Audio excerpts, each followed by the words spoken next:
Hey everyone, Nathan here, Absurd Being.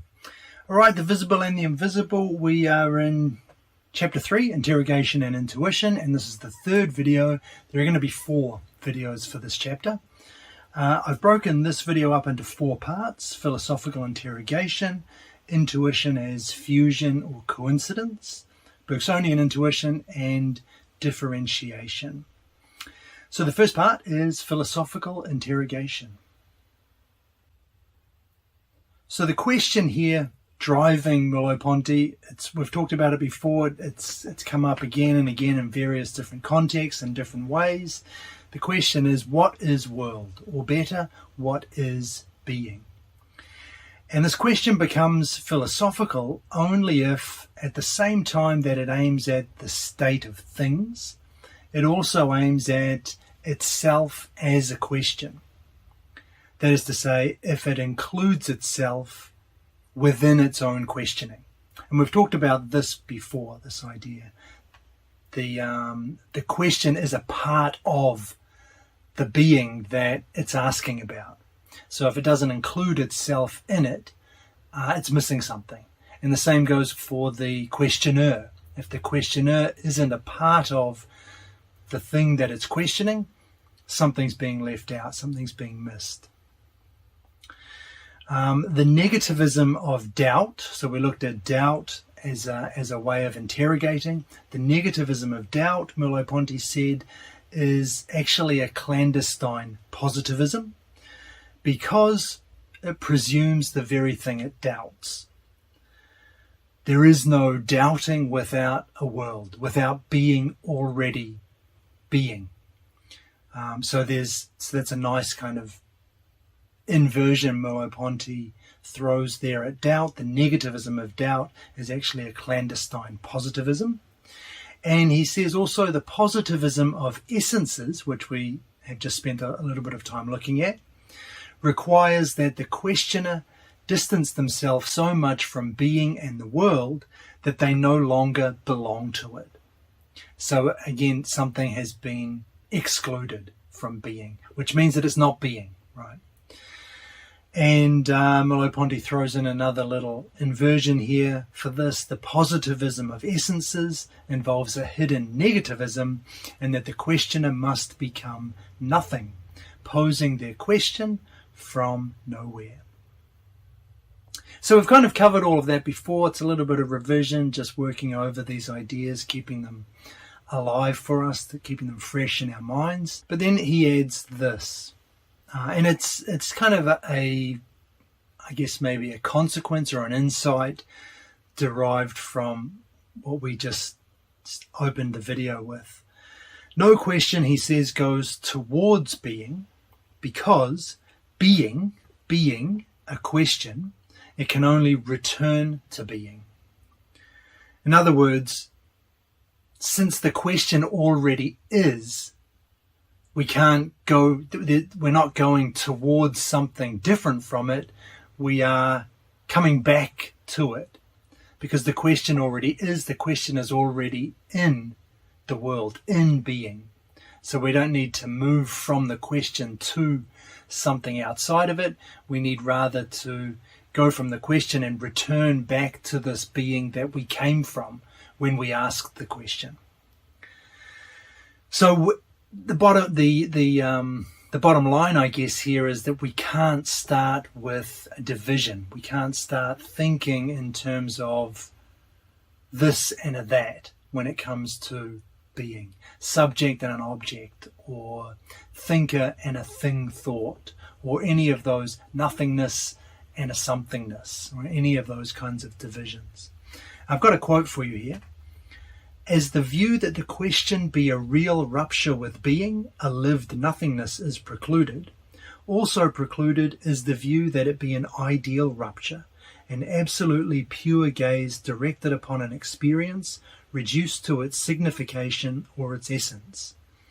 As is precluded the view that the question be without response, be a pure gaping toward a transcendent being, also precluded is the view that the response be immanent to the question, and that, as Marx said, humanity raise only the questions it can resolve.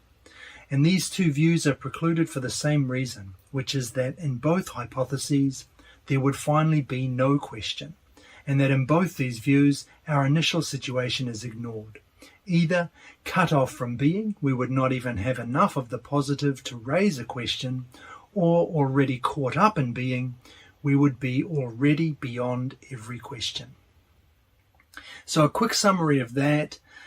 The question cannot be a real rupture with being. It can't be a lived nothingness. And the lived is the real, the realness of the rupture that Merleau-Ponty is talking about. So no real rupture with being, no lived nothingness, but also the question can't be an ideal rupture with being. That is to say, it can't be the pure gaze of a disinterested spectator, viewing the situation from outside, from an effective nowhere. And also the question is not without a response, because it's not without a response because being is transcendent and beyond us. If this were the case, we would be so cut off from being, Merleau-Ponty says, that we wouldn't even be able to raise the question at all.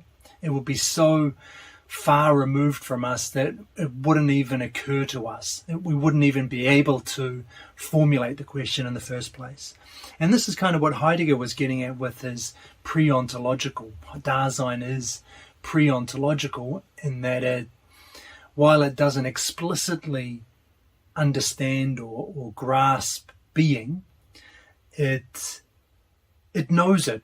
It is familiar with it on an intimate, non-explicit level. And finally, the response is not within the question either, because if this were the case, we would be so entangled in being that, again, we wouldn't be able to formulate the question. In this instance, because we would be lost to being, we'd be so caught up in it that the question would be impossible. It wouldn't and it couldn't arise for us. Okay, nice. So this brings us to the second part of the video, intuition as fusion or coincidence. So in this part, Merleau-Ponty is attempting to understand, or he's tackling the attempt to understand being through the coincidence or the effective fusion with the existent. So this, when I think about this, I immediately think of something like Buddhism, where you have division and individuation is illusion, and the ultimate truth is oneness, or some kind of one that is perhaps emptiness, a capital E emptiness, or absolute emptiness, or pure emptiness, or something like that. But whatever it is, there's one thing, one nothing perhaps, and you can dissolve yourself, dissolve the individual ego that you are into this oneness and become a part of it. So that's kind of at a metaphysical level, but that's the idea with this, the same idea, just at an ontological level, the idea that we can understand being through fusing ourselves somehow, through an attempt to, instead of see us as different from the thing, we try and see ourselves as one and the same with the thing, a part of, we merge ourselves into this totality, which is thing me, if you like, thing/me. But the important thing with this is that kind of coincidence or fusing is emerging into oneness. So the being that would arise from this would be a oneness. And Merleau-Ponty is not keen on this idea, despite the fact that he's used words like one, I think, oneness before to describe being. I've talked about wholes and unity and all of these kinds of expressions. That's true, but what you can't take away from that is that It's a unity, it's a whole, which is identical with itself, which is one and the same thing, which is homogeneous. That's the problem here with this idea of a fusion, thinking of being in terms of fusing with or merging into one whole thing. So we have to avoid thinking in those terms. And the reason, Merleau-Ponty gives a couple of reasons. The first is that if coincidence has been lost, so if there is some kind of separation or there's some kind of heterogeneity is probably the best word within being, then this is no accident. It's not a mistake. It's not something we have to rectify by trying to fuse ourselves back into one whole thing. Rather, if this has happened, if coincidence has been lost, it's a characteristic of being. It's a feature of being. And that's important because, as I've talked about before, we are not separate things from being, but we're a perspective within being. We're an opening up of in and out of being, an opening onto being from within it. And that, so then there is, we can't talk about homogeneity. We can't talk about being as identical with itself, being one and the same thing. If this has been lost, if there is a perspective that arises within being, which is what we are, that field of experience, then this is a feature, not a bug in being. So we don't want to get rid of it, to try and eliminate it, or to try and understand being in a way that this perspective is eliminated, is going backwards. It's going in the wrong direction. It's moving away from an understanding of being. So that's the first problem. If coincidence has been lost, this is not a problem. It's not an accident. It's a characteristic of being. And secondly, if fusion is undertaken, then experience is impossible. So total coincidence with the thing annihilates me as a perspective. And then there is no experience. And that is a massive problem for Merleau-Ponty, because his whole ontology is based on and starts from experience. And he notes that the same applies to the past. The past is taken up as past, but not as it was when it was first experienced. So the past is not, we don't fuse ourselves into the past such that we become one with it. Rather, the past is lived again. It's taken up, but taken up from the perspective of the present. So it's not even the past. When we think of the past through memory, this is not a fusion. It's not a coincidence with the past. We're not coinciding with this thing. We're not becoming one with it. We retain this opening, and it's that which allows the past to appear in the first place. And that's why Merleau-Ponty says that this is a characteristic of being. The fact that there isn't pure and total coincidence, fusion with the thing, allows the thing to exist in the first place. So if we just think about coincidence a little bit more, Merleau-Ponty says, as we never have at the same time the thing and the consciousness of the thing, we never have at the same time the past and the consciousness of the past, and for the same reason.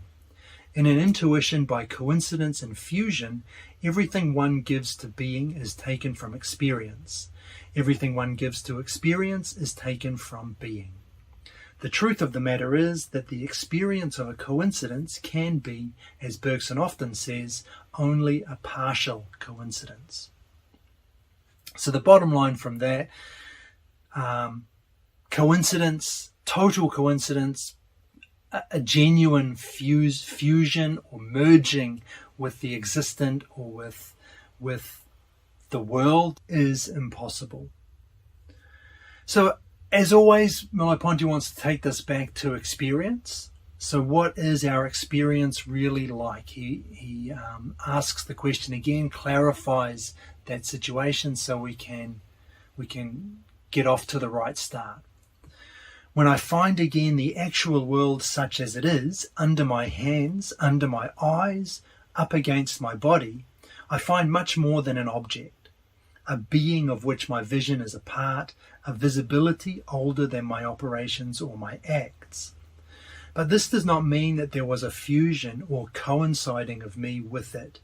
On the contrary, this occurs because a sort of dehiscence opens my body in two, and because between my body looked at and my body looking, my body touched and my body touching, there is overlapping or encroachment, so that we must say that the things pass into us as well as we into the things. So it's true that I find much more than an object over there at a distance from me in my experience. Rather, I find, as he says, a being of which my vision is a part, a visibility older than my operations or my acts, i.e. we find a whole into which me and the thing can fit.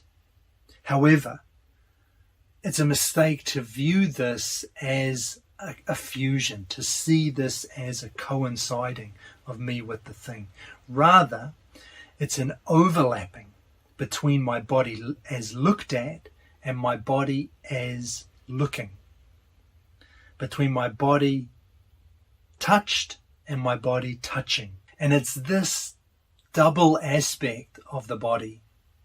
It's this dehiscence that splits my body in two, which allows the thing to be the thing that it is, the existent to exist in the first place.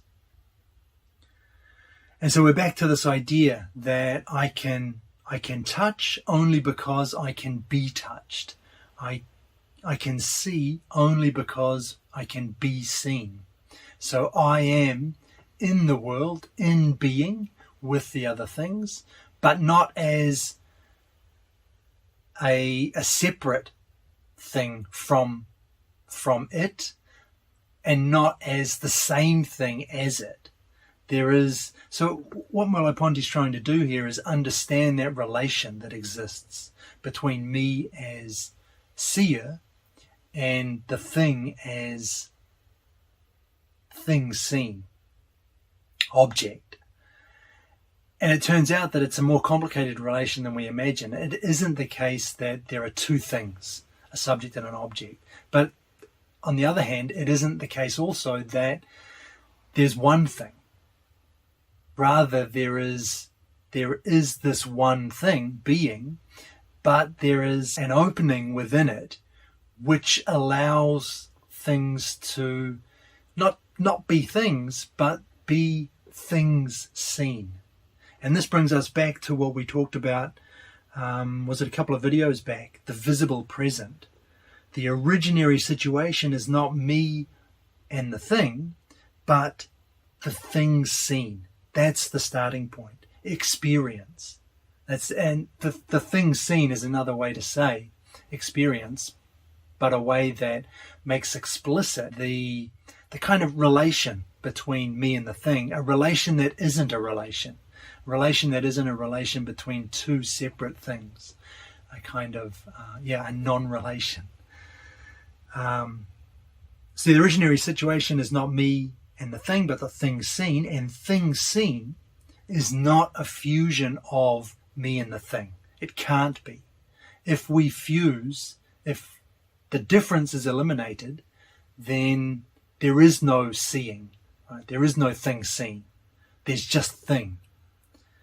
And that then moves us away from this ontological idea that Merleau-Ponty is developing.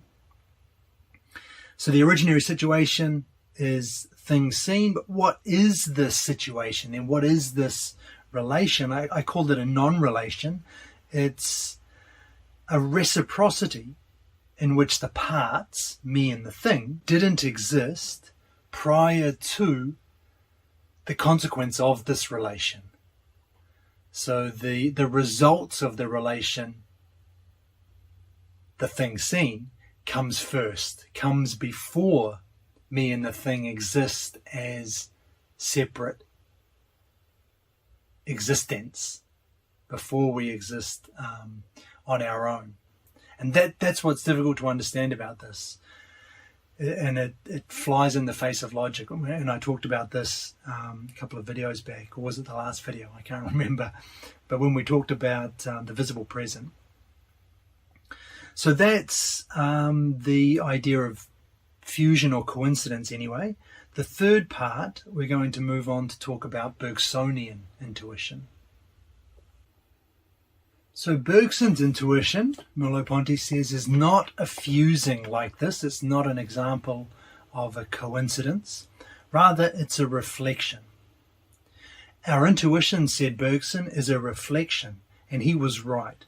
Like the philosophies of reflection, what Bergson lacks is the double reference, the identity of the retiring into oneself with the leaving of oneself, of the lived through with the distance. So that's, it's interesting that Merleau-Ponty says this, because I remember in Phenomenology of Perception, he says, I'm pretty sure that I have this right. In Phenomenology of Perception, he criticizes Bergson's intuition as being a fusing or an attempt to merge with the thing. And I remember talking about it in one of the videos that I made. So it's interesting, he says this here, it's not a fusing, it's a reflection. And he's right. Bergsonian intuition is not about merging with the object. It is a reflective activity. So it's carried out. It's just another way of thinking, essentially. And that's how I described it in the Bergson videos. It's not a kind of feeling or a kind of a non-cognitive form of knowing, which takes you into mystical kind of realms where you experience something in some kind of altered state of consciousness or whatever. It's absolutely nothing like that. Bergson was absolutely clear about that. It's a reflective activity. And Merleau-Ponty is also correct when he says Bergson lacks the double reference that is so important for Merleau-Ponty here. But, and this is where I guess I would take issue with Merleau-Ponty, is that the reason Bergson lacks this double reference is because he wasn't doing ontology. His project was completely different from Merleau-Ponty's. He was doing metaphysics. So, starting with the double reference, starting with experience, the lived through with the distance, bringing those, incorporating those two to understand the whole, is too late for Bergson, because metaphysics has to explain experience. It can't start with it. So essentially, Merleau-Ponty is 100% right in everything he's saying here about Bergson, but the criticism is slight. If it is a criticism, the point is slightly misplaced, because Bergson and him were doing completely different things. And so it's the same as what I've said about everybody else that Merleau-Ponty criticizes or critiques in the opening of the visible and the invisible. The way he talks about, we've seen his criticisms of Husserl and Sartre, all different projects. Merleau-Ponty is 100% right in what he says about them, but that doesn't take away from these other philosophies, because they're doing different things. Husserl and Sartre were doing phenomenology. Bergson is doing metaphysics. Merleau-Ponty is doing ontology.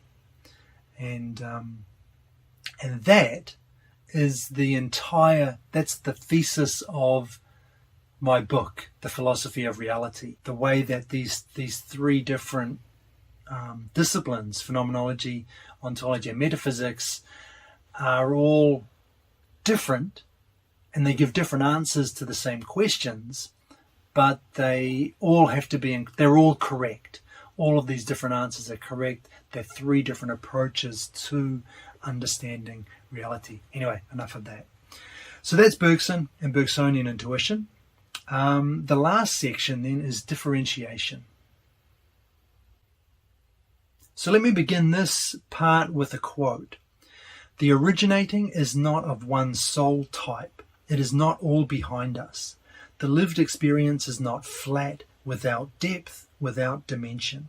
It is not an opaque stratum with which we would have to merge. The appeal to the originating goes in several directions. The originating breaks up, and philosophy must accompany this breakup, this non-coincidence, this differentiation." So the translator of the book, Alfonso Lingus, notes that Merleau-Ponty said originating here means fundamental and inaugural. So when he says the originating is not of one sole type, he's saying that being, the ground, the source, is not one harmonious, homogeneous whole. It is a unity, but it's a unity that is not divided. That's not the right word, right? But it's a unity in which there is still heterogeneity, in which there is still difference, non-coincidence, differentiation. And that is exactly what I've been trying to express when I talk about the thing seen as being originary. In order for this to be originary, thing seen, it can't be the case that being is one, whole, identical with itself, homogeneous. There must be some kind of, we could think of it maybe as dynamism, some kind of movement within it, which means there must be some kind of differentiation. The originating breaks up, and philosophy must accompany this breakup. It's a non-coincidence, a differentiation that lies at the heart of being. But it's not a split. There isn't a subject and an object, but there is this, like I say, the relationship is more complex than that. We could perhaps talk about it in the way Deleuze does, a virtual multiplicity. So the parts don't exist until they interact and become parts then.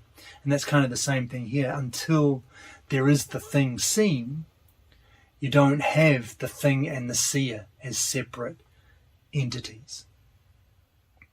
Anyway, we have to follow this non-coincidence, and that's the important part for Merleau-Ponty in that quote. And he says he talks about this, the thing seen, in somewhat different words in another quote, which I want to give you as well. "What is given then is not the naked thing, the past itself such as it was in its own time, but rather the thing ready to be seen, pregnant with all the visions one can have of it. The past such as it was one day, plus an inexplicable alteration, a strange distance, bound in principle as well as in fact to a recalling that spans the distance but does not nullify it." So not the thing as it is, but the thing ready to be seen. Not the past as it was, but the past ready to be apprehended as past. That is to say, apprehended from a distance. And that distance is precisely the perspective that we are, that arises within being. And that brings us to our summary. So first up, we looked at philosophical interrogation. And the idea here, this is not a real or an ideal rupture with being.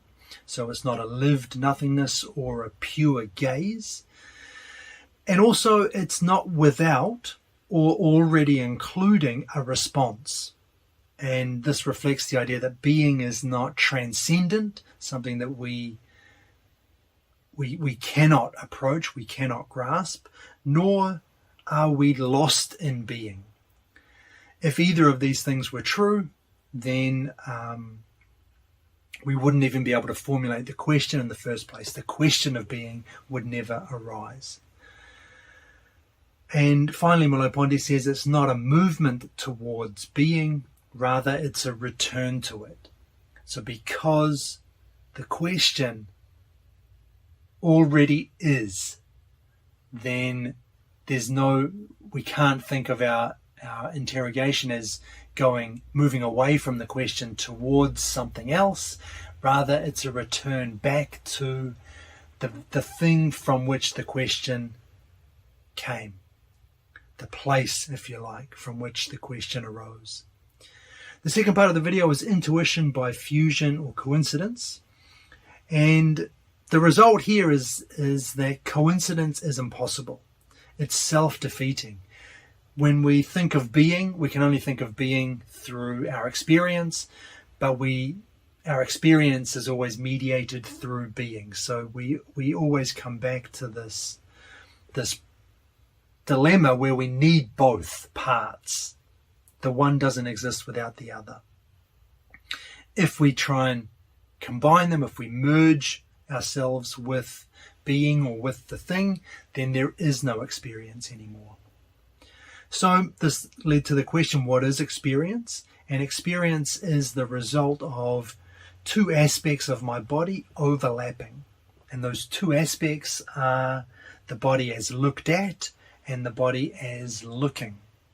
And that's that central idea for Merleau-Ponty, that we are immersed in being, but immersed in it as this perspective, this opening up within being, this field of experience. And this kind of brings us back to that idea of the visible present as things seen. So I describe this as a reciprocity in which the parts only emerge after the operation has already happened. The third part of the video was Bergsonian intuition. And basically he just says this is a reflective activity. So Bergson's not trying to merge with the thing. He's reflecting on the thing. But reflecting on it in such a way that we include ourselves and the thing within one whole. Not homogeneous for sure, so it's not emerging, but he's including, if you like, he's including the questioner in the question. He's doing what Merleau-Ponty recommends. The problem for Merleau-Ponty here was that it was reflective. So being reflective means that it doesn't take into account the perspective that arises.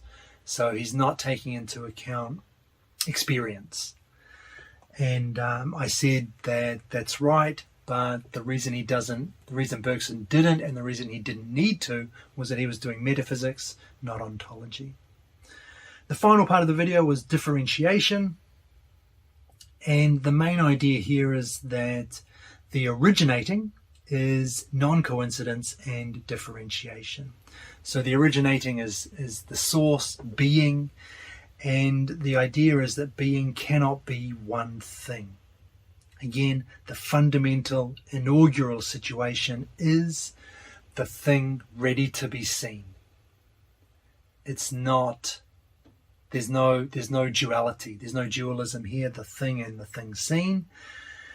But there is no merging of the two either into one homogeneous something identical with itself. Being is one, but it is heterogeneous. It's characterized by non-coincidence and differentiation. And that is where I'm going to finish up today. So thanks for watching.